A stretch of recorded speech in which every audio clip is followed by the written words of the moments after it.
একাত্তরে বীর সেনাদের শ্রদ্ধা জানাতে ৫৬তম স্বাধীনতা দিবসের সকালে জাতীয় স্মৃতিসৌধে আসেন রাষ্ট্রপতি মোহাম্মদ শাহাবুদ্দিন এবং প্রধানমন্ত্রী তারেক রহমান। বিগলের সুর বেজে ওঠার সঙ্গে সঙ্গে রাষ্ট্রপতি ও প্রধানমন্ত্রী কিছু সময় নীরবে দাঁড়িয়ে থেকে বীর শহীদদের স্মৃতির প্রতি বিনম্র শ্রদ্ধা জানান।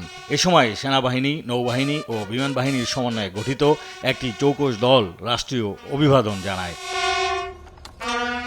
রাষ্ট্রপতির সঙ্গে আনুষ্ঠানিকভাবে শ্রদ্ধা নিবেদন শেষে প্রধানমন্ত্রী তারেক রহমান মন্ত্রিপরিষদের সদস্যদের নিয়ে পুনরায় শ্রদ্ধা জানান। পরে রাষ্ট্রপতি ও প্রধানমন্ত্রী পরিদর্শন বইয়ে স্বাক্ষর করেন এবং বিদেশি কূটনীতিকদের সঙ্গে কুশল বিনিময় করেন।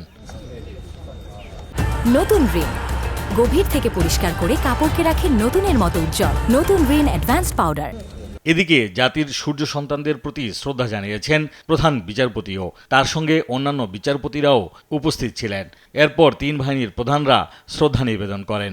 পরে মুক্তিযোদ্ধা, তাদের পরিবারের সদস্য এবং জুলাই আন্দোলনে আহত ও নিহতদের পরিবারের সদস্যরাও শ্রদ্ধা জানান। বিদেশি কূটনীতিক, বিভিন্ন রাজনৈতিক ও সামাজিক সংগঠনও ফুলেল শ্রদ্ধা নিবেদন করেন জাতীয় স্মৃতিসৌধে। জাতীয় স্মৃতিসৌধে শ্রদ্ধা নিবেদন শেষে ঢাকায় ফেরার পথে শহীদ রাষ্ট্রপতি জিয়াউর রহমান বীরুত্তম ও সাবেক প্রধানমন্ত্রী খালেদা জিয়ার সমাধিস্থলেও শ্রদ্ধা জানান প্রধানমন্ত্রী তারেক রহমান। পরে তাদের মাগফিরাতে করা হয় বিশেষ দোয়া। আশিকুল আলম, দেশ টিভি, ঢাকা।